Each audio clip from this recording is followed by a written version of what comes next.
이제 오늘부터 또 5번에 걸쳐 두 번째 챕터인 동행에 대해서 5차례 말씀을 나눌 겁니다. 첫 번째 큰 주제는 부르심이었어요. 우리 5 인물에 대해서 매우 다양한 하나님의 부르심을 만났었습니다. 첫 번째는 아브라함의 부르심, 두 번째는 모세의 부르심, 세 번째는 이사야의 부르심, 네 번째는요 예레미야. 각각 특징이 다 있었죠. 이제 신약으로 건너와서 마지막 5번째는 베드로의 부르심. 이렇게 부르심이라는 주제로 5차례에 걸쳐 말씀을 우리가 들었습니다. 이제 오늘부터는 그 부르심을 입은 하나님의 백성들이 어떻게 하나님과 동행하는가, 그 동행에 대해서 우리가 말씀을 좀 들을 겁니다. 아마 오늘 본문 시편 23편은 성경에서 가장 익숙한 본문일 겁니다. 그런데 그 익숙하다는 게 덫이 될 때가 있습니다. 시편 23편, 그리고 마음에 셔터를 탁 내려버려요. 워낙 익숙하니까. 또 뭐 목가적인 그 평온히 하나님께서 인도하신다는 그런 이야기일 것 같다 해서 우선 2가지 오해를 좀 걷어내고 들어갔으면 좋겠습니다. 첫 번째, 이 시편 23편은 목사님들이 장례식 인도할 때 가장 많이 사용되는 본문 중에 하나입니다. 물론 저도 장례식을 집례할 때 이 본문을 많이 활용도 하고 인용도 했죠.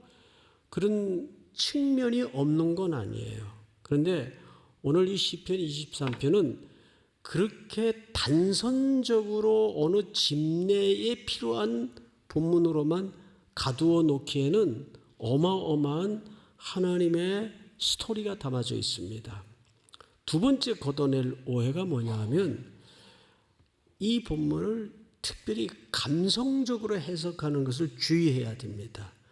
그렇게 단순한 해석이 되어서는 이 깊이의 저 밑바닥까지 맞닿아지질 않습니다. 해서 오늘 이 23편은 수천 년 전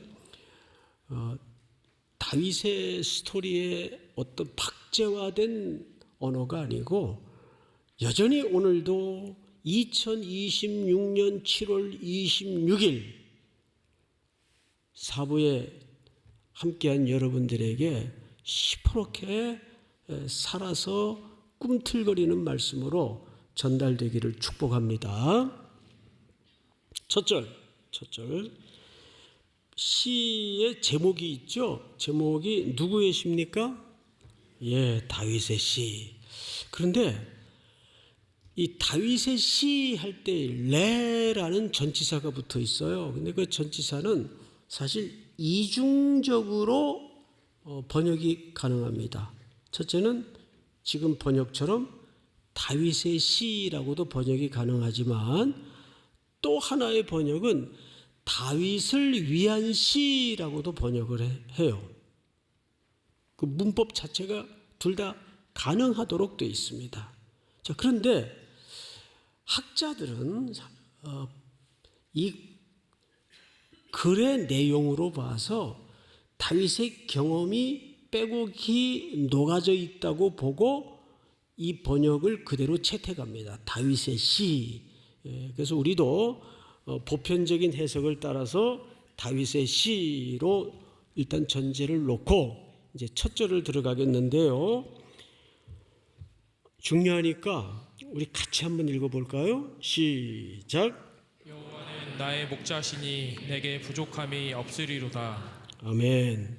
자, 여러분 앞을 좀 보세요. 항상 우리가 글을 읽을 때 기록된 글만 읽으면 입체적으로 해석이 안 됩니다. 여호와는 나의 목자시니 내게 부족함이 없으리로다. 여기서 미처 상식선에서 생각해 볼 때 기록되지 않는 문장을 읽어낼 줄 알아야 돼요. 그건 일반 서적을 읽을 때도 마찬가지입니다. 그래서 여기서 우리가 질문을 좀 할 필요가 있어요. 뭐가 부족함이 없다는 거지? 그리고 부족함이 없으리로다 할 때는 여기 필연적인 전제가 있어야 된단 말이에요. 내가 이런 게 필요했었는데, 또 이런 게 결핍이 됐었는데, 내가 이렇게 절박한 상황에 있었는데 지금은 부족함이 없다 라든지. 근데 그런 전제 아무것도 없이 그냥 직선적으로 여호와는 나의 목자시니 부족함이 없다. 정말 부족함이 없는 걸까? 정말 부족함이 없을까요? 여러분, 세상의 대재벌들도 유무형에 부족한 것이 있어요. 그런데 다윗이 뭐라고? 그렇게 부족함이 없다라고 직선적으로 첫머리에 그것도 단도직입적으로 글을 썼을까요? 그렇다면 이 부족함이 없다라는 말은 그 이상의 얘기를 하고 싶은 겁니다. 우리가 생각하는 그 조건절, 상황, 이런 것에 대한 부족함이 없다라는 의미보다는 어떤 절대 조건을 이 시인은 경험한 거예요. 나 부족함이 없다. 그 말은 어떤 결핍으로부터 부족함이 없다는 의미가 아니라는 의미가 됩니다. 그 절대 조건이 뭘까요, 여러분? 1절을 보시면 이렇게 돼 있어요. 여호와는 나의 목자시니 내게 부족함이 없다. 여러분, 여호와는 누구십니까? 여호와는 만주의 주가 되시고 통치자시며 모든 우주 공간의 말씀으로 세상을 빚으셔서 해달별을 걸어놓으시고 이 세상을 통치하실 뿐만 아니라 경영하시고 운영하시는 분이에요. 근데 그분이 이스라엘의 하나님이라도 어마어마한 건데 놀랍게도 나의 하나님이래요. 나의 하나님. 근데 그런 표정으로 이 말을 들으면 다음 챕터로 넘어가기가 쉽지 않을 텐데 여러분 생각을 해보세요.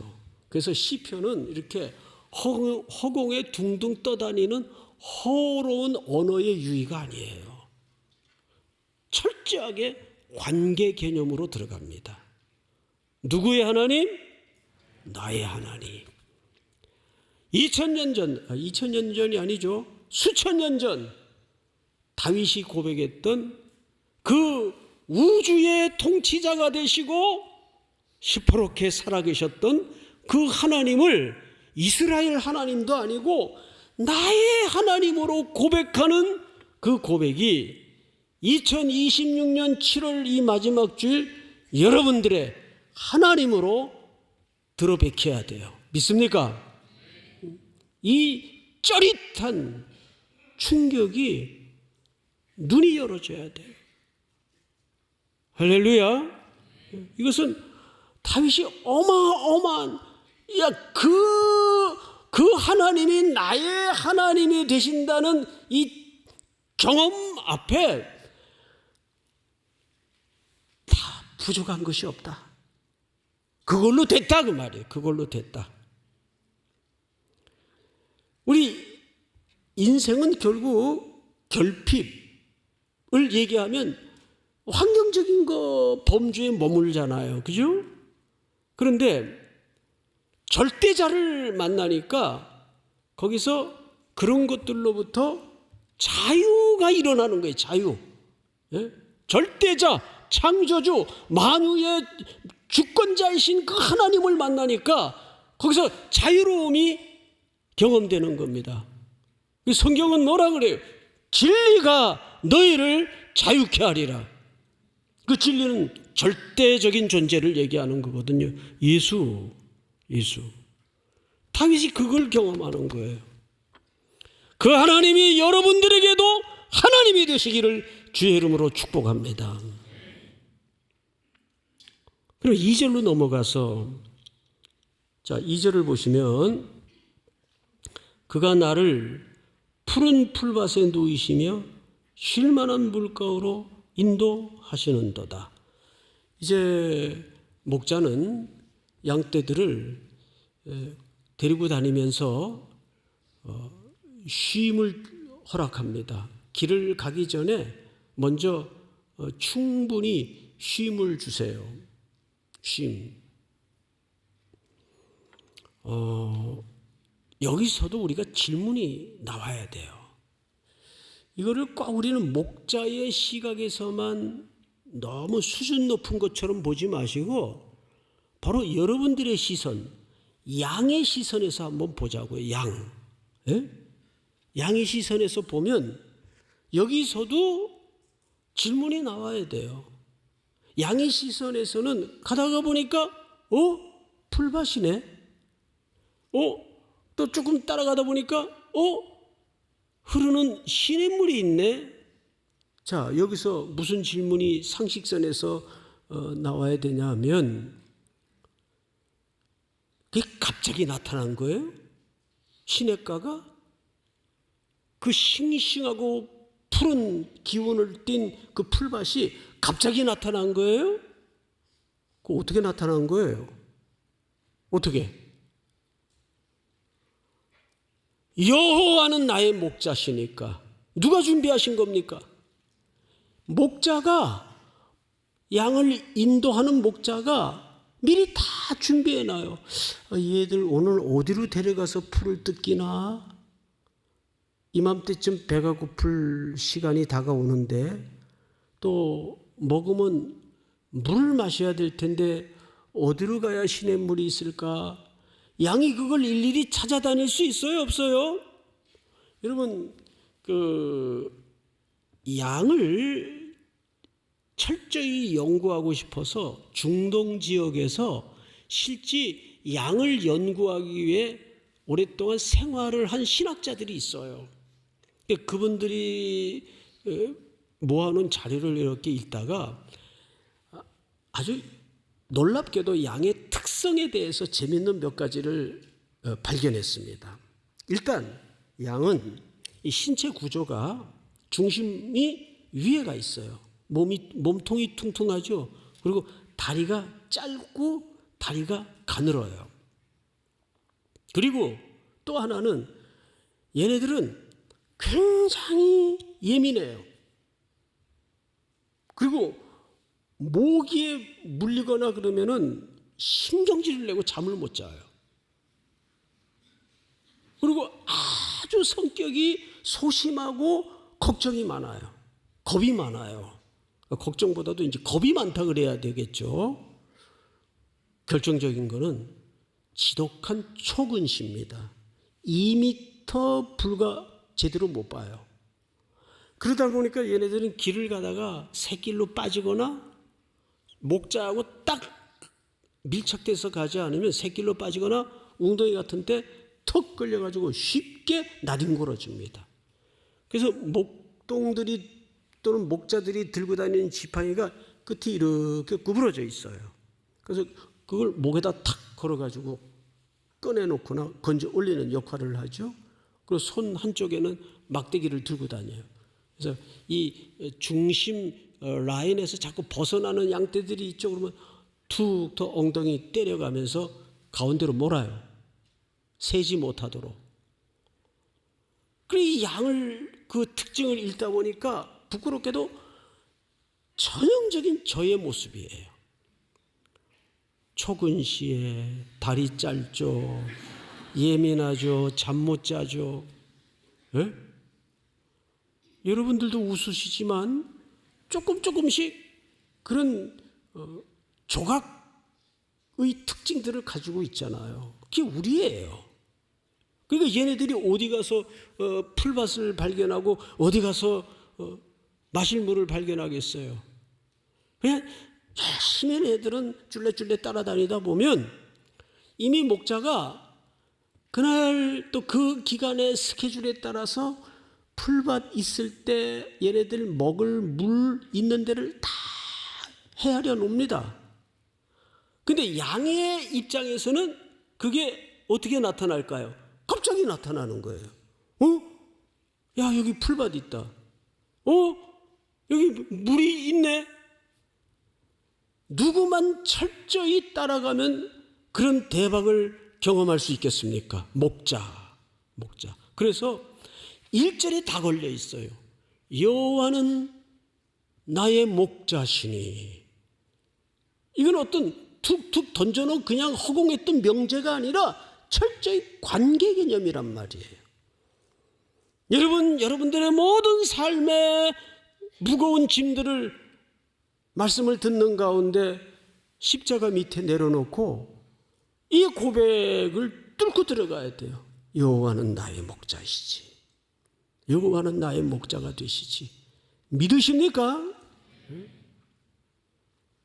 제가 카톡 친구로 되어 있는 그 프로필들이 갑자기 막 바뀌기 시작해서 보니까는 다 바뀌었어요. 오늘 다 여호와는 나의 목자라고. 카톡일지라도 순종을 해야 돼요. 그렇게. 자, 그런데 그렇게 하나님이 앞서 준비하시는 것은 시간 속에 흔적이 나와야 안 나와요?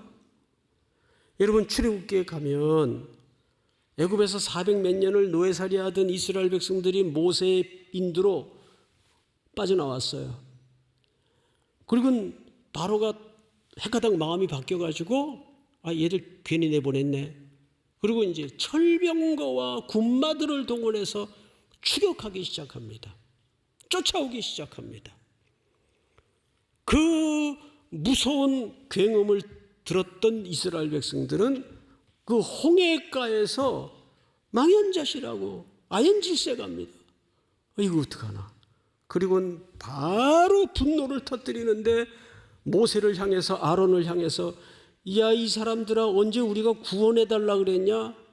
애굽에도 매장지가 얼마든지 있었어.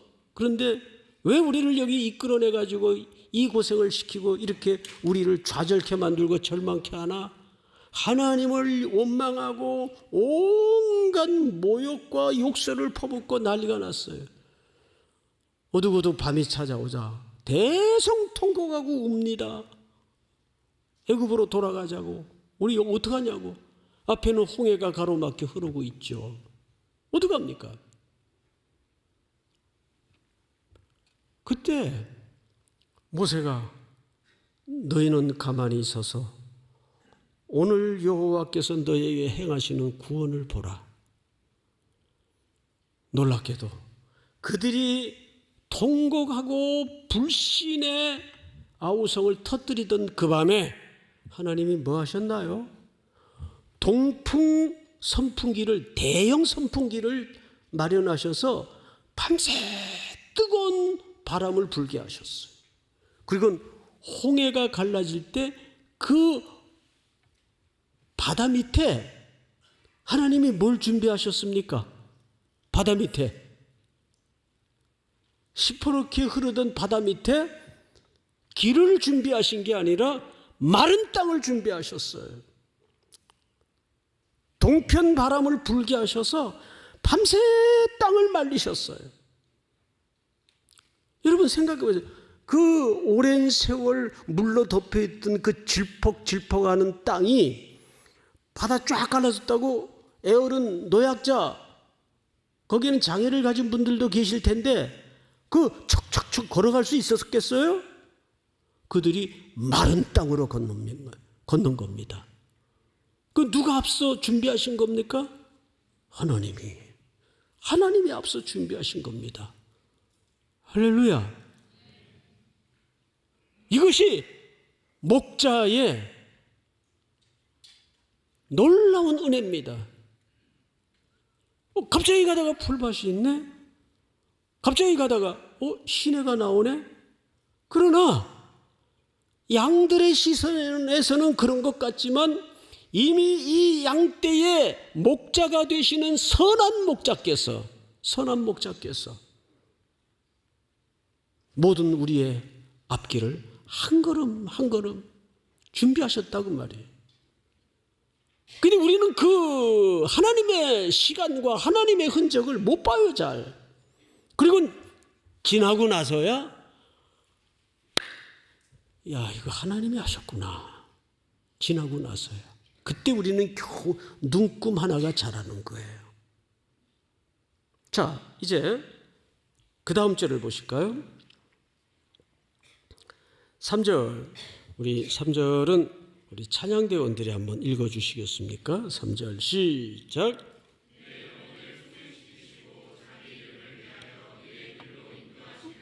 네, 그렇게 풀밭과 시원한 물을 마신 양떼들은 모든 기력이 회복됩니다. 소성합니다. 근데 의의 길로 인도하신다는 말은 무슨 뜻인가 하면 생명의 길로 인도하신다 그 말이에요. 의의 길이라는 것은 어떤 법률적인 의의를 얘기하는 게 아니라 생명의 길, 그 생명의 길에서 더 그 생명을 풍성케 하도록 하나님께서 인도하신다 그 말이에요. 그런데 여기 주목해야 될 언어가 뭐냐면 3절에 내 영혼을 소생시키시고 뭐를 위해서? 자기 이름을 위하여 우리를 의의 길로 인도하시는 거예요. 자기 이름. 그럼 도대체 자기 이름이 뭡니까?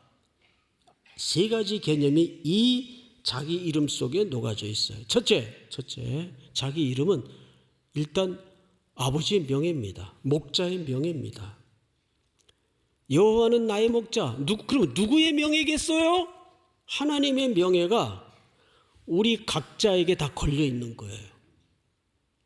두 번째, 그분은 이 말씀으로 세상을 창조하시고 우주 궁창에 해달별을 걸으셔서 온 세상을 경영하시고 통치하시는 분이시고 그것을 만들 수 있는 전능하신 분이세요. 여러분 믿습니까? 그럼 여기에서 첫째는 나의 목자 되신 여호와의 명예가 우리에게 걸려 있어요. 두 번째는 그분은 이 세상을 말씀으로 창조하실 수 있도록 전능하신 분이세요. 그리고 그분이 모든 걸 경영하십니다. 통치하십니다. 다스리십니다. 운영하십니다. 근데 자기 이름을 위하여라는 말은 무슨 뜻인가 하면 자, 내 자녀인데 내 아들인데 내 딸인데 어디 가서 그런 아버지인데 그런 어마어마한 분을 우리가 아버지로 뒀단 말이에요. 실감이 됩니까? 안 되죠. 실감이 돼야 돼요. 실감이 제대로 돼야 또라이가 되는 거예요. 이 잘못 알아들으면 안 돼요. 예? 그게 실감이 돼야 돼요. 일터에서든 세상에서든. 자, 그런데 그런 아버지를 둔 자녀가 밖에 나가서 남 손 벌려가지고 구걸이나 하고 있고 또 따돌림이나 당하고 또 몰매를 맞고 이러고 아주 비루하게 비참하게 살고 있으면 누구 명예가 실추되는 겁니까? 하나님의 명예, 아버지의 명예가 실추되는 거예요. 아버지가 부끄러운 거예요. 그런데 그 아버지는 그 아들, 그 딸을 능히 거기에서 완전히 새 삶을 줄 수 있는 전능하신 분이세요. 생명을 줄 수 있는 분이세요. 그런데 그분이 가만히 있겠어요? 김부장이라는 드라마를 한번 보세요. 저도 바쁘지만 설계를 위해서 그걸 또 봐요 또. 짬짬이. 끝났나요? 끝났어요? 아직 남았어요? 끝났어요? 네. 짧아요. 7부밖에 안 해요. 7부. 그러면 그 아버지가 어마어마한 분 아니에요. 그러니까 목숨 걸고 뛰어들어가서 빼내오는 거예요. 건지는 거예요. 그러니까 여기 아버지의 명예라는 자기 이름을 위하여라는 말은 놀랍게도 하나님의 성품을 얘기하는 거예요. 하나님의 성품. 진짜 아버지는 그걸 어떻게 봐요? 아버지의 성품상 그걸 어떻게 두고 봐요? 할렐루야. 그것이 자기 이름을 위하여입니다. 이것도 사실은 결국 뭐예요? 관계 개념이에요. 야, 너 한 사람 한 사람 포이에마 하나님의 형상으로 빚어진 존재인데 너한테는 내 형상이 있어. 내 자녀야. 너 그렇게 살면 안 돼. 건져내시는 거예요. 명예를 걸고 하나님이 김부장이 되는 거예요. 또 앞뒤 다 잘라먹고 오늘 교회 갔더니 송 목사님이 김부장이 하나님이래.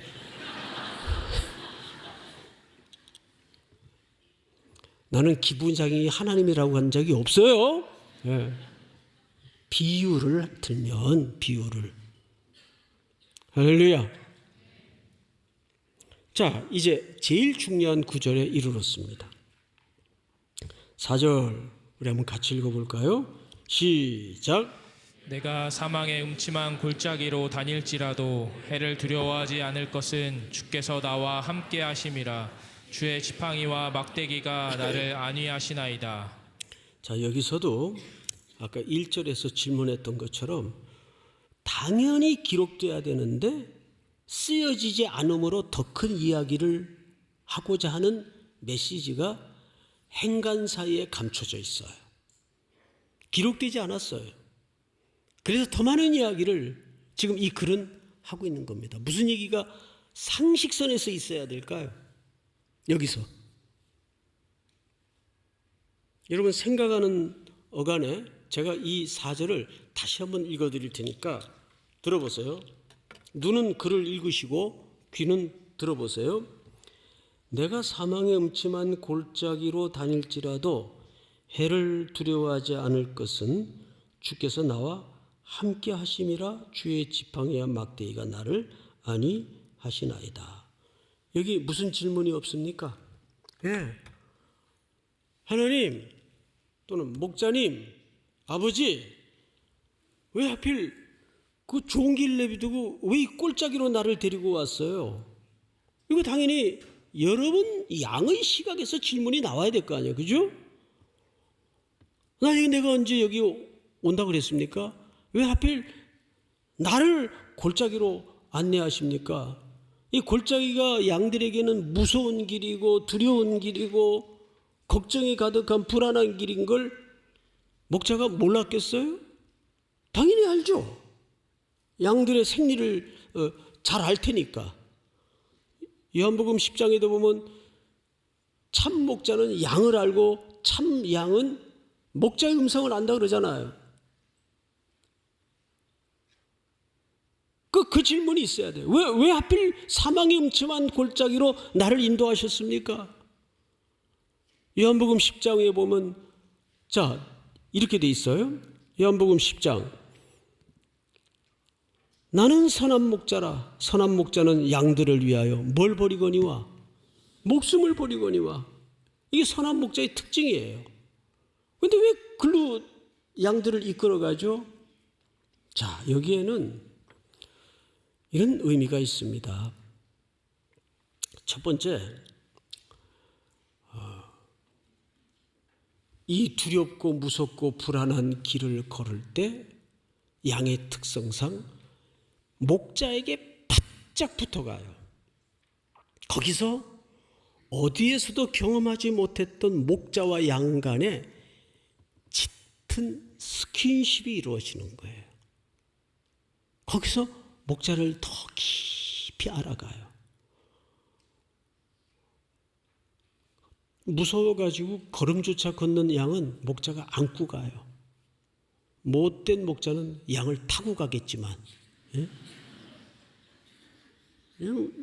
양을 찾아서 그 선한 목자가 양을 어디에 메고 옵니까? 어깨에. 아이고 이놈아, 너 그렇게 돌아다니니까 이렇게 다리가 아프지. 얼마나 힘들었겠냐. 그리고 양 충분히 휴식하라고 목자의 어깨에다가 양을 더 걸러매고, 그 목자도 얼마나 하루 종일 찾느라고 힘들었겠어요. 피곤했겠어요. 그런데 그 양을 어깨에 메고 오잖아요. 여기서 첫 번째 양에게 큰 유익이 뭐냐 하면 스킨십이 이루어지는 거예요. 하나님을, 목자를 알아가는 시간이에요. 진득하게 경험하는 시간이에요. 그리고 이 골짜기를 보통 히브리 사람들이 바카의 골짜기라 그러는데, 이 골짜기를 지나야 짚푸른 양들에게 꼭 1년에 한 번은 보약 한 첩 먹이듯이 이걸 얘들한테 먹여야 감기도 안 걸리고 잔병 치레도 안 하고 튼실한 근육이 형성되는 겁니다. 그걸 목자가 제일 잘 알아요. 믿습니까, 여러분? 예. 그런 유익이 주어지는 거죠. 그러면서 근육이 자라요.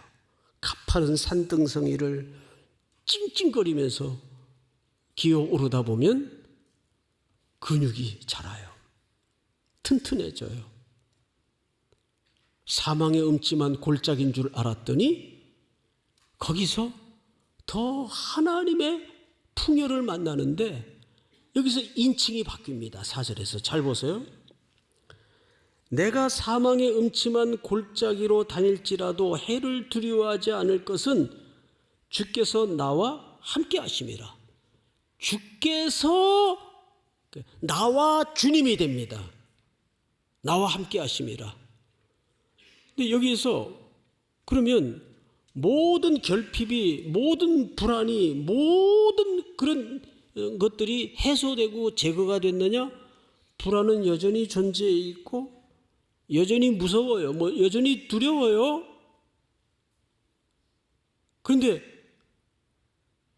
왜 내가 사망의 음침한 골짜기로 다닐지라도 두렵지 않다 그랬을까요? 두려울 수밖에 없는 조건이 제거됐기 때문이 아니죠. 주께서 나와 함께 하심이라. 우리의 가장 절대 조건은 어떤 상황이 있고 없고가 아니라 주께서 나와 함께 하심이라. 믿습니까? 그 은혜가 여기에서 고백되어집니다. 마지막으로 5절을 보세요. 5절 우리 한번 같이 읽어볼까요? 시작. 주께서 내 원수의 목전에서 내게 상을 차려주시고 기름을 내 머리에 부으셨으니 내 잔이 넘치나이다. 여러분, 어느새 목자는 집에 도착해서 주인의 자리에서 지금 들어오고 있는 양들을 맞는 주인의 자리에 앉아 있습니다. 근데 그 앞에 테이블이 차려져 있어요. 식탁이 차려져 있다는 얘기죠. 그것은 이제 이 사람들을 완전한 하나님의 나라의 공동체로 완성한다는 뜻입니다. 마무리한다는 뜻입니다. 그래서 환대가 이루어져요. 이 가족을 오는 사람을 가족 식탁에 환대한다는 것은 가족으로 맞아들인다는 뜻입니다. 이제 주인이 지금 문으로 들어오고 있는 양떼를 이렇게 보면서 기다려요. 어떤 녀석은 오다가 다리를 다쳤는지 찔뚝거리고 와요. 어떤 녀석은 벌레들한테 물려가지고 눈이 뻘개가지고 밤탱이가 돼서 와요. 어떤 녀석은 막 뜯겨가지고 피부가 벗겨져서 와요. 그런 엉망진창의 상처투성의 영혼들이 오면 계시록에서 이런 얘기를 합니다. 계시록을 띄워주세요. 이는 보좌 가운데 계신 어린 양이 그들의 목자가 되사 생명수샘으로 인도하시고 하나님께서 그들의 눈에서 모든 눈물을 씻어 주실 것임이라. 아유, 애썼지. 오늘하고 힘들었지. 고생했다. 아, 너 그래도 꾸역꾸역 잘 오더라. 내가 너 그 인내와 끈기에 감탄했어. 네가 그렇게 인내가 있을 줄 몰랐어. 그렇게 포기하지 않을 줄 몰랐어. 다 들어왔어 이제. 그런데 4절이 5절이 지나서 마지막 절이 6절인데 6절은 우리 다 같이 한번 읽어볼까요? 시작. 내 평생의 선하심과 인자하심이 반드시 나를 따르리니 내가 여호와의 집에 영원히 살리로다. 여기 제일 중요한 동사가 반드시 나를 따른다. 뭐가? 성경을 잡으세요. 내 평생의 선하심과 인자하심이, 헤세드, 하나님의 헤세드. 집에 도착해서 보니까 내가 인내력을 발휘해서 내가 끈기를 가지고 내가 포기하지 않아서 이 집에 도착한 줄 알았어요.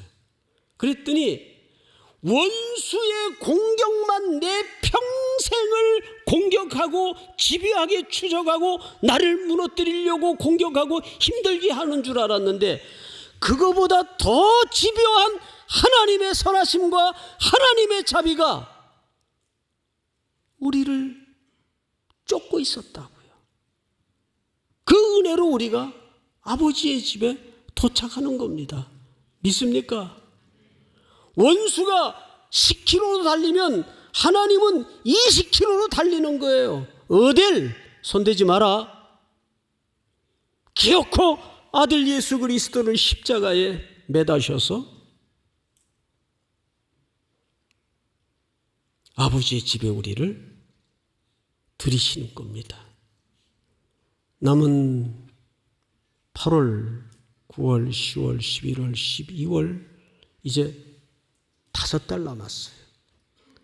5개월 동안도 그 선하신 목자께서 여러분들의 목자가 되시고 그 하나님의 선함과 인자하심의 추적이 여러분들이 천성문에 세워질 때까지 하나님의 사랑의 추적이 끊임없음을 믿고 저문을 나서는 저와 여러분들이 될 수 있기를 축복합니다. 다 일어나십시다.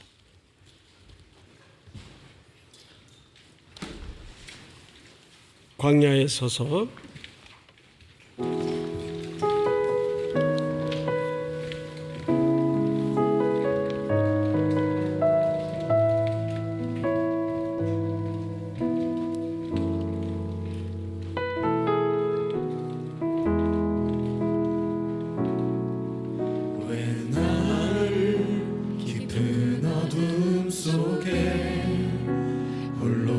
두시는지 어두운 밤은 왜 그리 길었는지 나를 고독하게 나를 낮아지게 세상 어디도 기댈 곳이 없게 하셨네. 광야에 서 광야에 서 있네. 왜 나를 깊은 어둠 속에 왜 나를 깊은 어둠 속에 홀로 두시는지 어두운 밤은 왜 그리 길었는지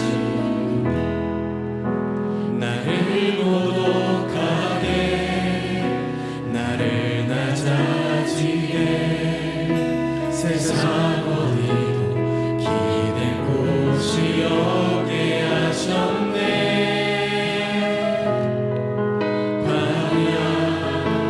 광야에 서 있네.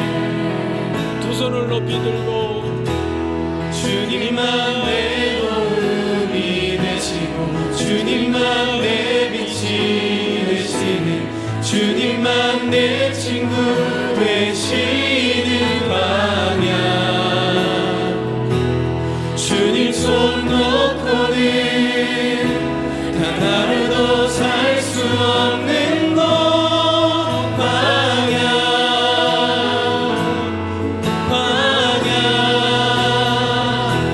주께서 나를 사용하시네.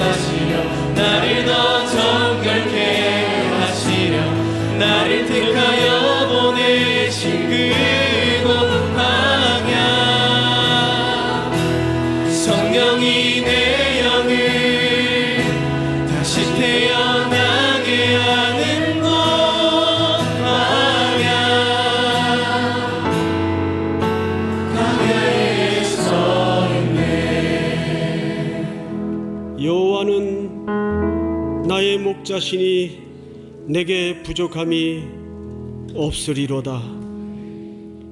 지금은 우리 구주 예수 그리스도의 은혜와 하나님 아버지의 사랑과 성령님의 교통하심이 머리 숙여 경배를 드리는 사랑하고 사랑하는 귀한 청년들, 해외 군에 멀리 떠나 있는 가족들, 고향의 어머니, 아버지, 머리 위에 이제로부터 영원토록 함께 있을지어다. 아멘.